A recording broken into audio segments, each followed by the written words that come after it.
Kadınların müəyyən sayıda yumurta hücresiyle doğulduğunu ve bu ehtiyatın iller geçtikçe azaldığını demek olar ki hamı bilir. Kişilerde ise spermatozoidler devamlı olarak yenilenir.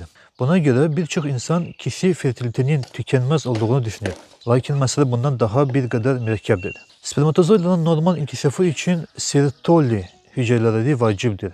Bu hücreler onların qidalanmasını, korunmasını ve yetişmesini temin edir. Yetkinliği devri başa çattıktan sonra Sertoli hücrelerinin sayı sabitleşir ve artık artmır. Sade dille desek, haya bir fabriktir.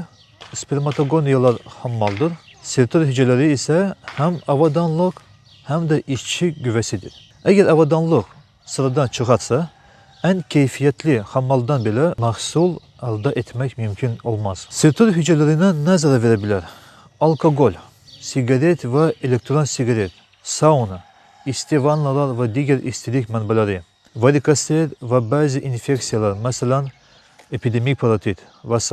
Reproduktif sağlamlığı nece korumak olar? İlk önce zararlı verilişlerden uzak durun. Hekim maslahatiyle sink, selen, koenzim Q10 vs. kimi antioksidantlardan istifade edin. Hayalardan haddinden artık kızmasının karşısını alın.